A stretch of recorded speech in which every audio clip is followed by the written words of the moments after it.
Bienvenidos a Valor con B, un podcast de Bestinver para que nos acompañes en nuestra pasión por la inversión. Bestinver es la gestora independiente de fondos de inversión y pensiones con más de 35 años de experiencia, perteneciente al Grupo Acciona.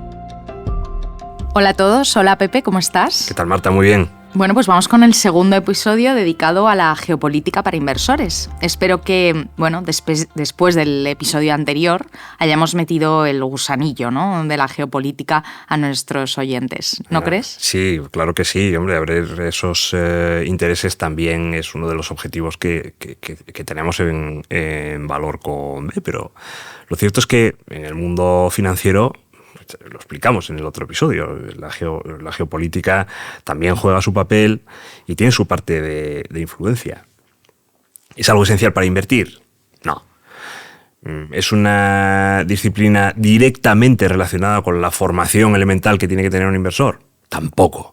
Pero, hombre, eso no quiere decir que se la pueda ignorar sin más, ¿no? De hecho, por esa influencia que tiene la geopolítica en el mercado, si uno quiere entender qué pasa en el mundo financiero, necesita tener un marco básico de análisis geopolítico para poder, completar la foto del mercado cuando la información estrictamente financiera no es suficiente.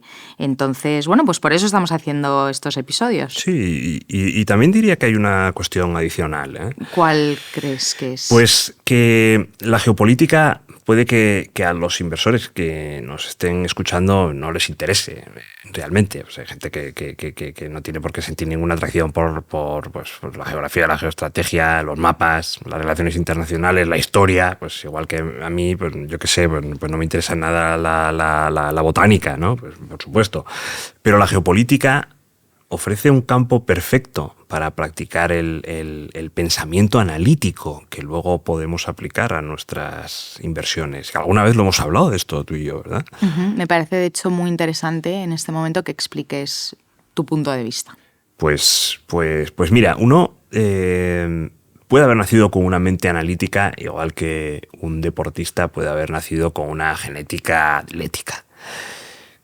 Pero al igual que el deportista necesita entrenar su cuerpo, porque solo con genética no se ganan títulos, la mente analítica también hay que entrenarla. Y fíjate qué casualidad más bonita con el mundo del deporte. Ese entrenamiento es más eficaz cuanto más se asemeje al entorno y a las condiciones de la competición real. Es decir, que debe ser un entrenamiento cuanto más realista, mejor, ¿no? O sea, un corredor de 100 metros lisos no entrena haciendo lanzamiento de pesos, ¿no?, sino corriendo los 100 metros lisos. Pues un analista bursátil tiene que entrenar la cabeza en unas condiciones similares a las de su competición real. ¿Y cuál sería el marco de la competición real de un inversor? Porque lo que pasa es que lo que vemos es que las condiciones reales de un analista o un inversor no dependen del entorno, ¿no? Pues siempre está sentado, leyendo, mirando a la pantalla, y entiendo que ahí no está la clave. Claro, pues es verdad que tiene que tomar decisiones. O sea, el marco de trabajo del inversor ocurre, sí, dentro de su cabeza, ¿no? O sea, es lo que decía ahora, que el deporte del inversor es tomar decisiones. Entonces, ¿cómo las entrenamos de una manera realista? Pues primero, empleando información como la que vamos a tener en el mercado, es decir, información incompleta, información imperfecta e información de la que no podemos estar nunca 100% seguros. Esa es nuestra materia prima. Segundo, debemos tomar decisiones pensando siempre en un binomio entre rentabilidad y riesgo. Hemos hablado muchas veces de ello. Tercero, tenemos que tomar decisiones considerando el riesgo asociado a cada uno y también la incertidumbre. Y cuarto, debido a esa incertidumbre, tenemos que tomar decisiones empleando una lógica probabilística, una probabilidad subjetiva y además no medible. Vale, perdona que te interrumpa, pero creo que antes de que sigas sí que deberías explicar la diferencia entre riesgo e incertidumbre y bueno, la relación que tiene con la probabilidad subjetiva, para aclarar un poco. Vale, sí, esto es muy importante porque mucha gente la confunde. Muy sencillo. Una persona se enfrenta a un riesgo cuando conoce todos los escenarios posibles que pueden ocurrir y la probabilidad de cada uno, ¿no? En ese caso, el riesgo sería la probabilidad de que se dé un escenario diferente al que uno espera. Ejemplo famoso, pues tiramos la moneda al aire. Bueno, pues sabemos que solo caben 2 escenarios, cara o cruz, y sabemos que la probabilidad de cada escenario es un 50%, ¿no? Así que si elijo cara, mi riesgo es de un 50% que salga cruz. Está todo como muy acotadito, ¿no? Me puede salir mal, pero no hay sorpresa. Eso es el riesgo. Ahora, la incertidumbre es un animal de otra naturaleza.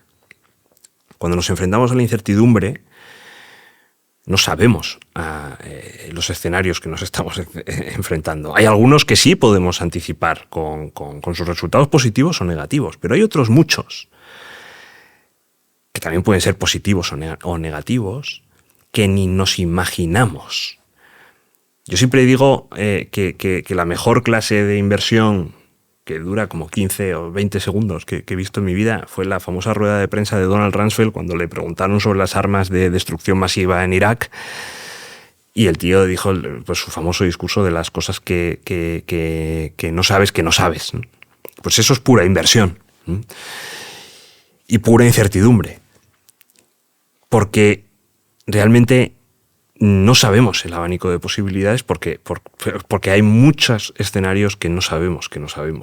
¿Y qué pasa si no conocemos todos los escenarios? Pues que no podemos asignar una probabilidad matemática a cada uno como hicimos con el ejemplo de la moneda. Entonces, ¿qué podemos hacer? Pues únicamente aplicar una probabilidad subjetiva. Y ahí entra en juego la experiencia. Claro, la experiencia cuando lidias con la incertidumbre te da una ventaja, pero fíjate que cuando lidias con el riesgo no te da ninguna ventaja. La experiencia no te da una ventaja. O es que alguien, después de haber jugado 10.000 veces al cara o cruz, tiene una ventaja sobre un tío que va a jugar al cara o cruz por primera vez. No tiene ninguna ventaja, ¿no? Entonces, esto hay que entenderlo como inversores. ¿Invertir tiene una parte de riesgo? Pues claro que sí.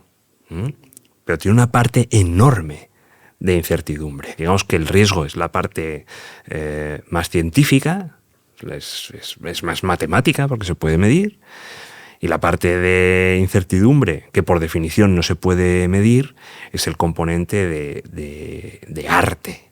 Por eso invertir tiene mucho de ciencia, pero también tiene mucho más de arte, ¿no? Vale, muy bien, entendido. ¿Y qué juega la geopolítica en todo esto? Sí, es verdad que me voy. Estábamos hablando del entrenamiento para la mente analítica de un inversor, ¿no? Vale, eso es. Gracias, Marta. Pues para poder entrenar nuestra mente analítica necesitamos enfrentarnos a una toma de decisiones que cumpla con los 4 puntos que dije antes: información incompleta, imperfecta, insegura, binomio rentabilidad y riesgo, riesgo e incertidumbre, y el tema de la probabilidad subjetiva. Y 2 temas adicionales. Primero, debemos considerar el impacto de la psicología en la toma de decisiones, el famoso miedo y codicia y todos los sesgos que comentamos en el episodio que hicimos de psicología de las inversiones, que habrá que buscar qué número es, pero que quedó muy bien, ¿verdad? ¿Sí?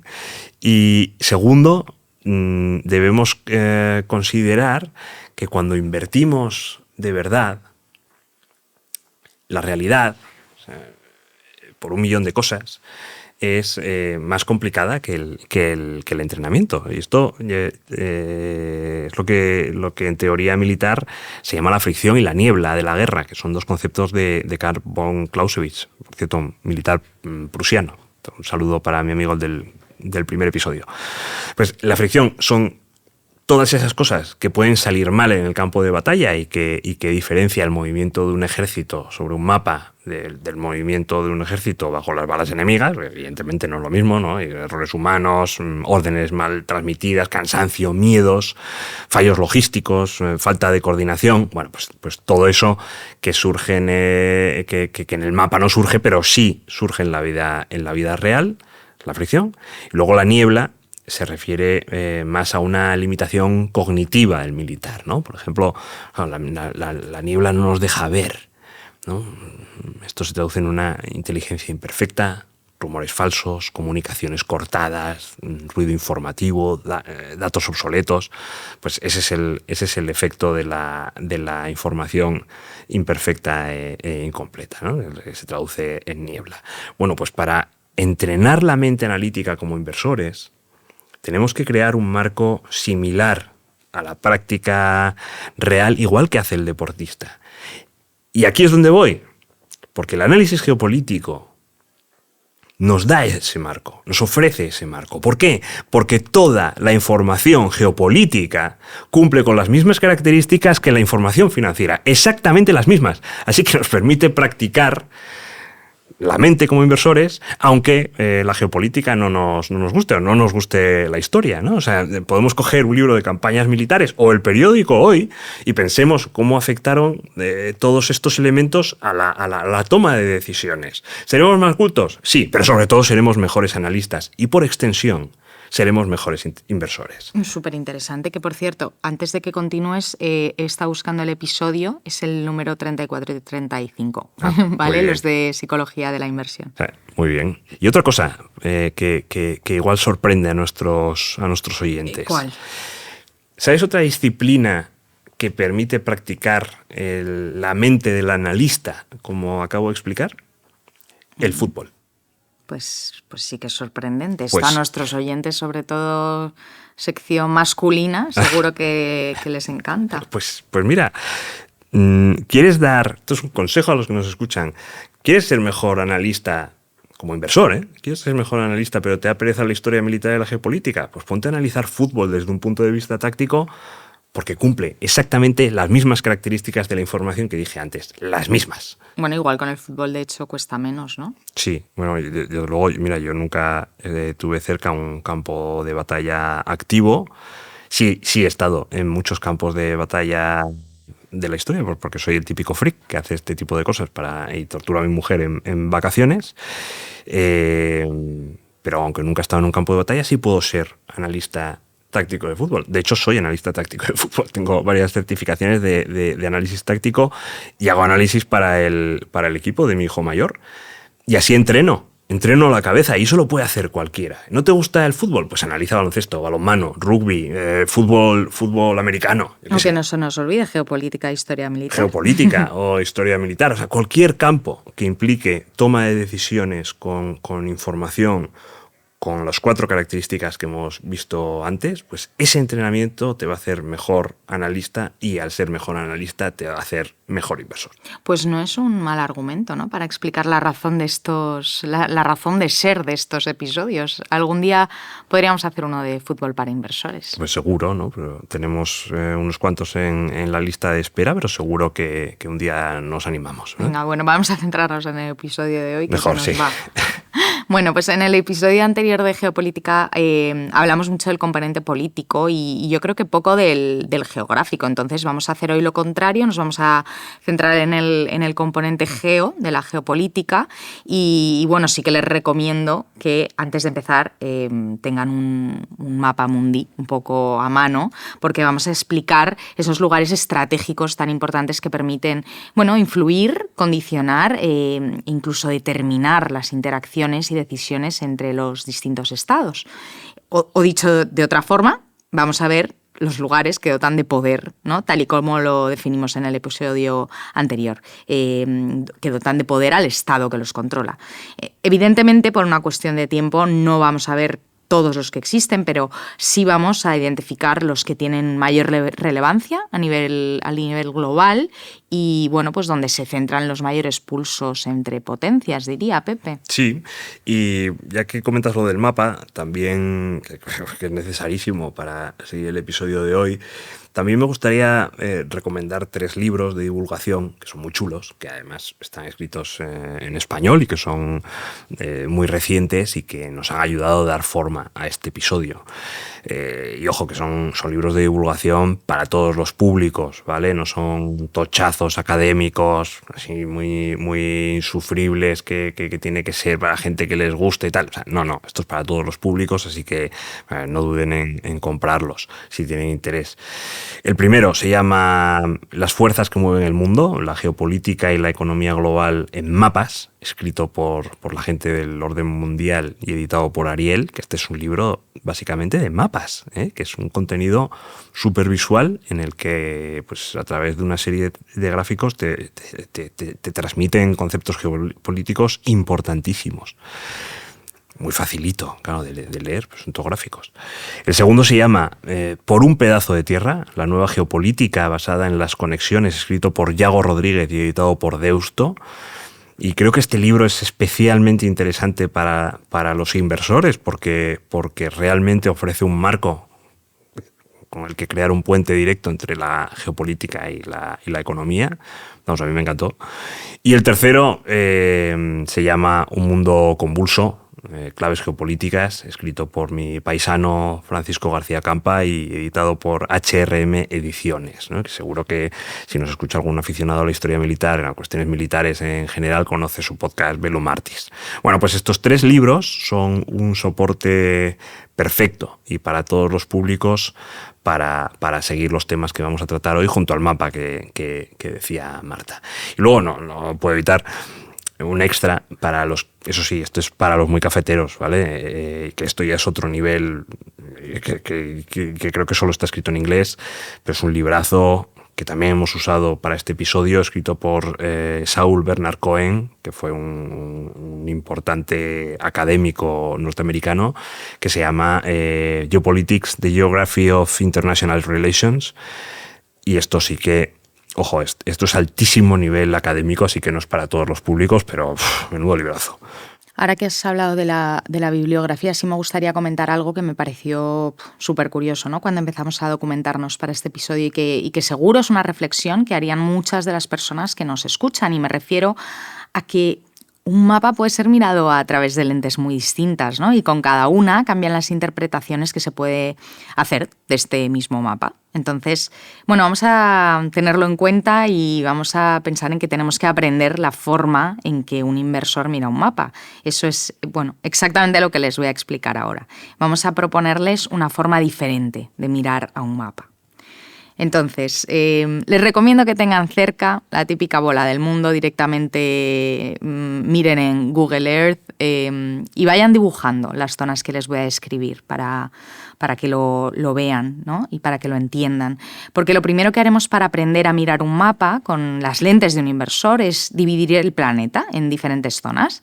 En concreto, vamos a localizar los centros de poder y después veremos qué partes del mundo sirven para unirlos y bueno, pues qué partes del mundo sirven para separarlos.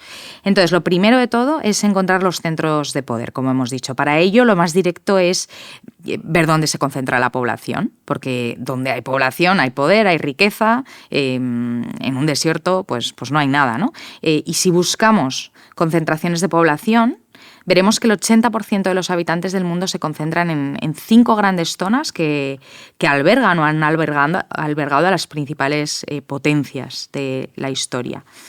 A estas zonas las vamos a llamar núcleos, ¿vale? Por el papel central que juegan dentro de nuestro modelo y en ellas encontramos las mayores concentraciones de personas, poder económico, poder militar, poder cultural, etcétera, ¿no? Vamos a ver cuáles son y, insisto, no se olviden de señalarlos en su mapa. Nosotros, de hecho, vivimos en uno de esos 5 núcleos, en concreto en el núcleo euromediterráneo.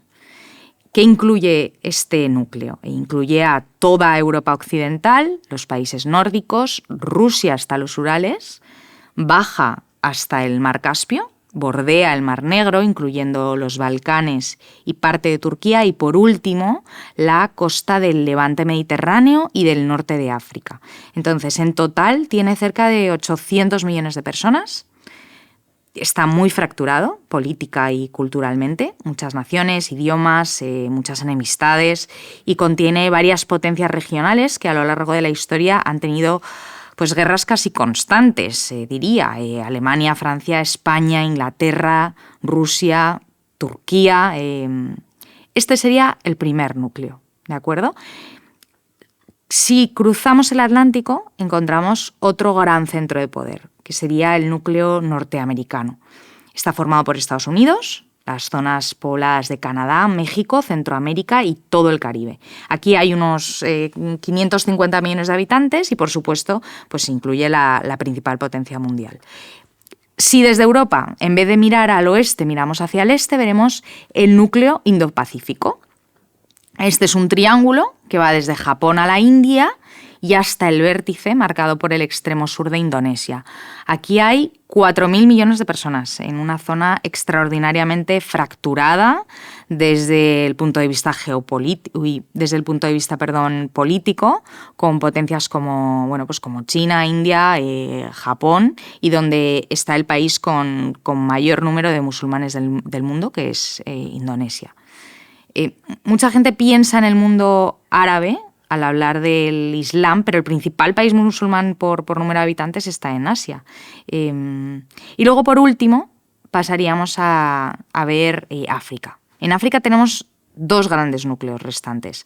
El primero, que va desde Senegal a Gabón, limitando al norte con el Sahel, incluyendo Nigeria como principal potencia regional. Este cuenta con más de 400 millones de personas, pero con una tasa de natalidad elevadísima. Y luego tendríamos el segundo núcleo africano, que se encuentra alrededor del Cuerno de África, con Etiopía como principal potencia regional, llegando hasta el sur de Tanzania e incluyendo Sudán del Sur. Y este cuenta con casi 450 millones de habitantes y una localización más atractiva, ¿no?, que el otro núcleo africano, debido sobre todo a su cercanía con las grandes rutas marítimas. Marta, una pregunta. Con estas referencias, lo que buscamos es que al mirar un mapa del mundo, casi ya aparezcan como dibujadas en relieve en nuestra cabeza estas 5 grandes zonas como si fueran los grandes ejes de poder mundial, ¿no? Exacto. Entonces, aunque no todos son iguales, porque los dos africanos no han conseguido un nivel de desarrollo comparable, ni muchísimo menos al del euromediterráneo, Indo-Pacífico y norteamericano, esa diferencia también debemos tenerla en cuenta, pero bueno, de hecho los grandes imperios y potencias de la historia siempre han estado dentro de los 3 principales núcleos y por eso sí vamos a ponerlos en otro nivel, en esta mirada como inversores que estamos haciendo a los mapas. Vamos a complicarlo un pelín más, porque también tenemos que ver las zonas del mundo que separan esos núcleos, como hemos dicho, ¿no? Y de la misma forma las zonas que las unen. Entonces, primero vamos a fijarnos en las que las separan, luego ya veremos las que las unen. Centrándonos en las que los separan, suelen ser zonas vacías de población por tener climas o entornos naturales extremos. Pensemos, por ejemplo, en desiertos, selvas o pues grandes cordilleras, ¿no?, que básicamente tienen una densidad de población nula. ¿Cuáles son las más relevantes? Pues bueno, hay muchas, pero podemos ver la llanura centroasiática, que separa Europa de China, la selva congolesa, que separa el núcleo África occidental del oriental, el Ártico, que separaría Europa y América, el Sáhara, que separa el núcleo mediterráneo de los núcleos africanos, el vacío afgano, que ha separado el mundo persa del chino, y bueno, también tenemos que tener en cuenta que hay barreras importantes dentro de algunos núcleos, ¿vale?, como la cordillera del Himalaya, que separa India y China, pero bueno, las más relevantes son las que separan los núcleos entre sí. Entonces, como para que nos entendamos, todas estas barreras son barreras geográficas que lo que hacen es dificultar el flujo de poder de las potencias, ¿no? Eso es. Piensa en ellas como si fueran muros de contención a la proyección del poder que decíamos en el episodio anterior. Perfecto. Y luego hay otras zonas en el mapa que lo que hacen es conectar esos núcleos y que por eso son zonas de choque entre ellos. Tradicionalmente son zonas en los que la vida es muy difícil, ¿vale?, por la inestabilidad política y bueno, pues las guerras casi continuas. Y vamos a ver ejemplos, pues dentro del núcleo europeo podríamos ver, encontraríamos a Polonia, por ejemplo, entre Alemania y Rusia. Es un país con una historia muy convulsa. También los Balcanes, entre Turquía y Europa. A otro nivel, y separando núcleos, encontramos la península arábiga y la zona del Levante mediterráneo, que es zona de choque entre Europa y Lejano Oriente. Otro ejemplo pues sería la República Centroafricana, que es pues de fricción entre los dos núcleos africanos que hemos comentado. Y por último, creo que merece también la pena señalar pues a Corea, ¿vale? Que sería zona de fricción entre China y Japón, también a nivel intranúcleo. Sí, estas son zonas complicadas desde siempre, ¿no? Y de hecho, creo que la mejor manera de localizarlas es viendo esas ciudades, esos enclaves, esos países que a lo largo de los siglos han sido zonas de guerra pues casi continuas, ¿no? O regiones que llevan en conflicto pues, décadas. La misma República Centroafricana, ¿no? Muchos sitios de Centroamérica. Pues una forma práctica de profundizar en un mapa es preguntándose qué separan esas zonas de conflicto eterno, ¿no? O qué potencias friccionan en ellas. Y evidentemente, bueno, pues esto tiene un enorme significado para nosotros, pero ya no solo como inversores, ¿no? Sino como personas que viven en un planeta, y nos has dado las claves para entender esas zonas de fricción. Y un apunte más. Esas zonas también hay que tener en cuenta que las zonas de fricción pues van cambiando a lo largo del tiempo, ¿no? Son contorsionadas, como quien dice, por el poder de las potencias, la tecnología, los cambios que se producen en la naturaleza. Pensemos, por ejemplo, en el Ártico, ¿no? Como nueva zona de fricción potencial para las siguientes décadas y que bueno, tiene mucho peligro porque tú fíjate qué potencias hay alrededor, ¿no? Qué potencia separa, y que en caso de hielo pues dejarían de separar, ¿no? Pues eso hay que entenderlo, ¿no? Y creo que gracias a estas claves que nos has dado, que son muy sencillitas, ya tenemos el ojo mucho más entrenado para mirar el mapa del mundo de manera diferente, ¿no? Localizando primero los núcleos, después esas barreras o esos vacíos, y luego esas zonas de fricción donde colisionan el poder de los núcleos. Pero falta un elemento adicional, ¿no? que es clave para nosotros como inversores, ¿no? Sí, es que esto se va poniendo interesante. Falta algo importantísimo, Pepe, el llamado cinturón dorado. Eso es. Pues venga, vamos a dedicarle algo de tiempo a explicarlo. Venga, vamos a ello. Bueno, el cinturón dorado es esa banda que da una vuelta al mundo, que conecta los grandes núcleos. Es un corredor de rutas navales, aéreas, terrestres, de cables submarinos de Internet, órbitas de satélites, oleoductos, gaseoductos que enlazan los principales puntos de poder del mundo. Es un cinturón donde se concentra la mayor parte de riqueza y poder de la humanidad, y en el que pues, las grandes potencias tratan de ganar influencia, tanto como de manera comercial, militar o política, porque es como que quien domine esos puntos estratégicos que lo forman se convertirá en potencia hegemónica, ¿no? Entonces, ¿por dónde va ese cinturón dorado?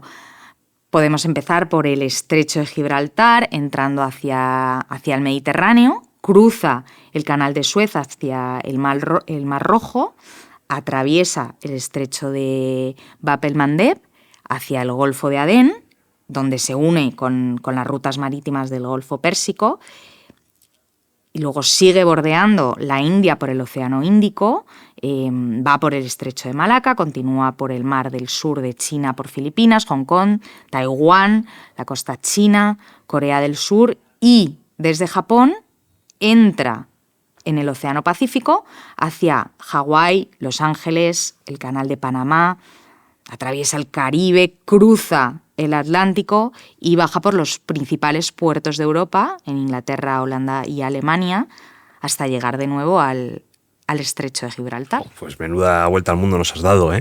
Pues te voy a proponer una reflexión. Pues perfecto. Y con este cinturón dorado en mente, pues ¿para qué querría una potencia controlar un punto cualquiera perdido por el Océano Pacífico, por ejemplo? Pues la verdad es que no lo sé. Pues para nada. Las potencias al final lo que tratan es de proyectar pues su poder, ¿no? de manera eficiente, porque el uso de las herramientas que permiten hacerlo tiene un gasto, no solo económico, también tiene un gasto militar, político, humano, así que bueno, pues nadie pretende controlar todos los mares, ¿no? Lo importante es controlar los puntos estratégicos que permitan dominar las secciones más amplias posibles del cinturón dorado. Esos puntos estratégicos, que los llamaremos conectores, son los puntos clave que conectan los núcleos y que permiten pues dominar los intercambios que ocurren entre ellos. Tiene sentido. Entonces, de cara a nuestro estudio de la geopolítica para inversores, vamos a fijarnos en 3 tipos de conexiones. La primera sería el transporte, tanto de mercancías como de personas. Después iríamos a ver las telecomunicaciones o transporte de información y, por último, el transporte de energía. Entonces, no sé, Pepe, si bueno, ¿te parece si hoy, ya que estamos hablando del cinturón dorado, no sé si que nos centremos en el de mercancías y ya pues los demás los dejamos para el siguiente episodio? Vale, pues sí, me parece necesario porque no nos va a dar tiempo a meterlo Exacto. todo hoy. Venga, pues lo dejamos así. Pues empezando por el transporte, los inversores tenemos que tener en la cabeza las rutas marítimas, porque por esas rutas marítimas, de esas rutas marítimas, mejor dicho, dependen las líneas de suministro de las empresas en las que invertimos, o de sus clientes, o de sus proveedores. O sea, es decir, que no nos vamos a librar de ellas. Y cualquier problema que pueda suceder en una de estas rutas marítimas, pues nos va a afectar. La principal es el cinturón dorado que acabas de explicar, Marta. O sea, cualquier cosa que ocurra ahí nos va a afectar.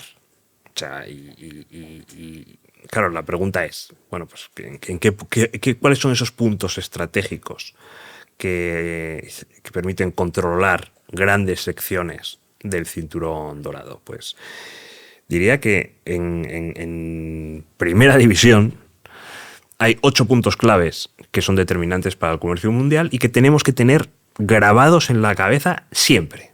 Y estos 8 puntos son el Estrecho de Malaca, Ciudad del Cabo, el Canal de Suez, Gibraltar, el Paso de Calais, el Estrecho de Bab el-Mandeb, el Estrecho de Hormuz y el Canal de Panamá.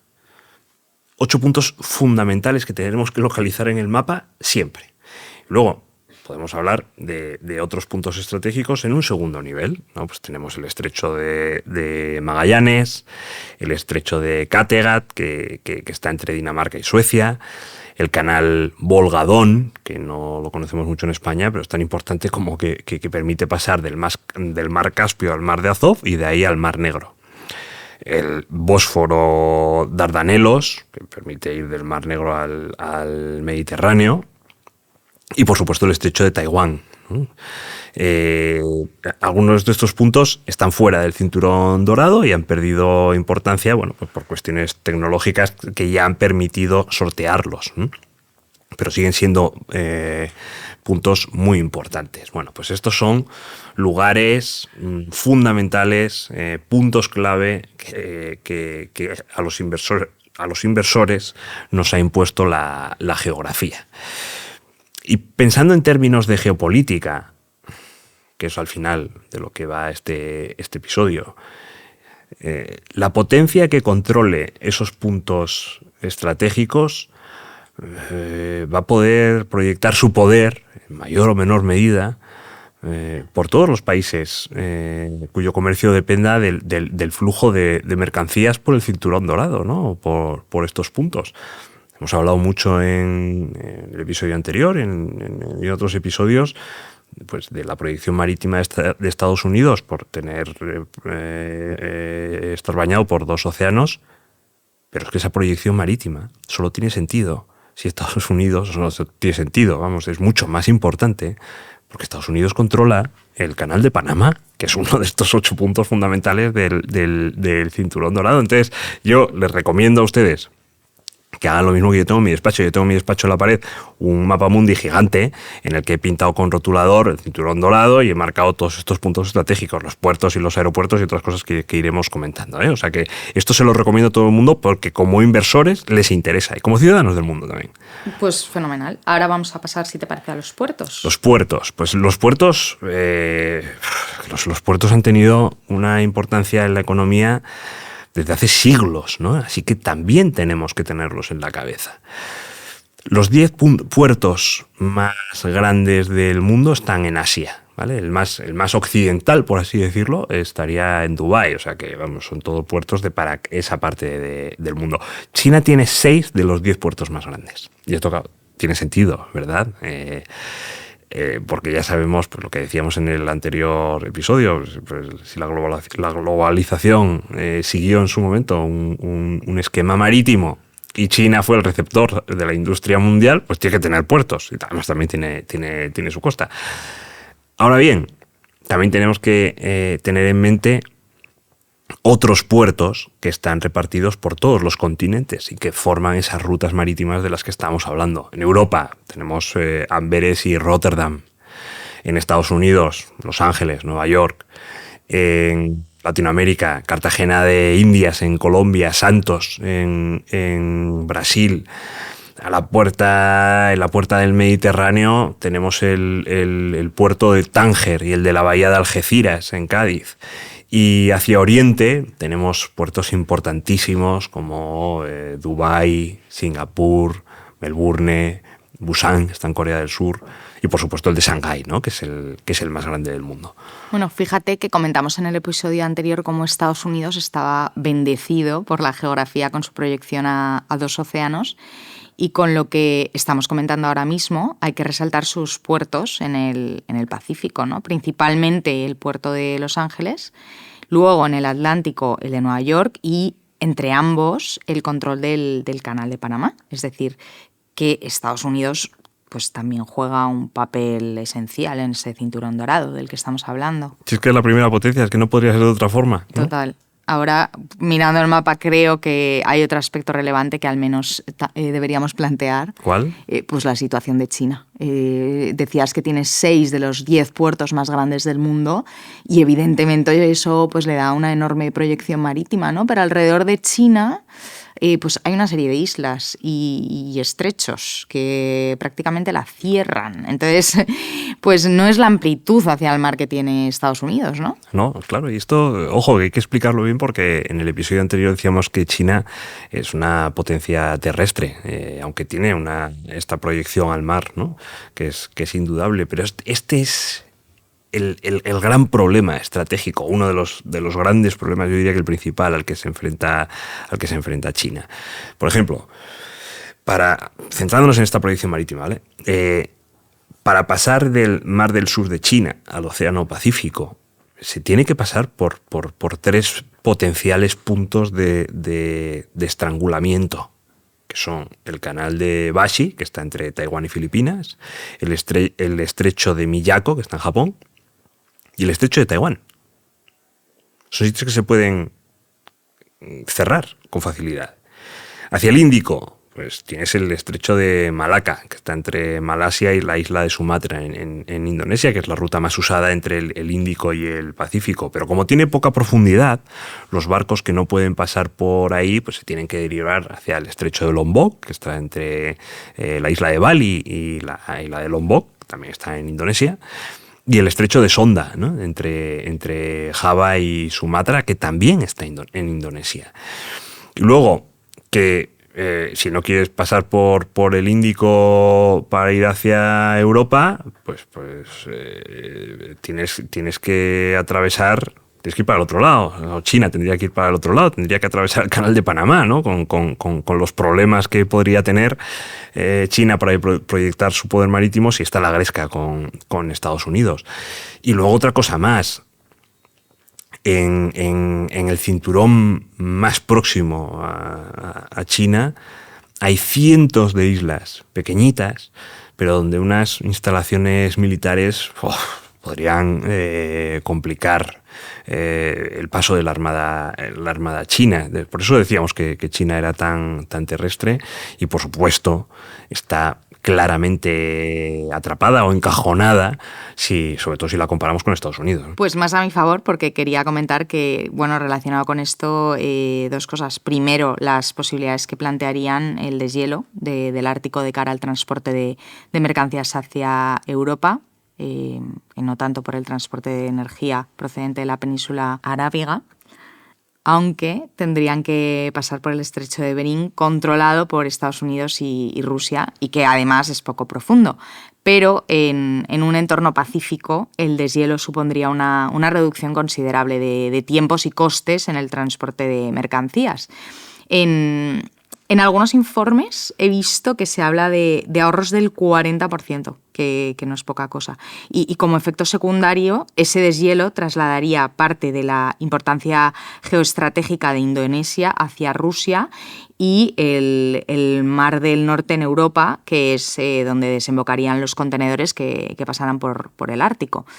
Bueno, simplemente quería plantear esa opción para que, bueno, nuestros oyentes no lo pasen por alto. Y no está mal tirado, porque sobre la cuestión de Groenlandia, después de escucharte, es que tendría mucho sentido estratégico para Estados Unidos en ese escenario de deshielo, pues, tienen que controlar Groenlandia, ¿no? Además de su importancia militar también para tener bien atada a Rusia. Efectivamente. Y en segundo lugar, otra cosa que quería comentar es que si vemos el encajonamiento estratégico de China, del que estamos hablando, tiene sentido el proyecto de globalización terrestre, por así llamarlo, que es la nueva ruta de la seda, que atraviesa toda Eurasia desde China hasta Europa. ¿Y por qué me parece relevante? Porque yo creo que refuerza, ¿no?, todo lo que estamos diciendo sobre geopolítica. Es decir, que si China quiere proyectar su poder y no puede hacerlo por mar, porque la geografía se lo complica, como hemos visto, pues tendrá que hacerlo por tierra.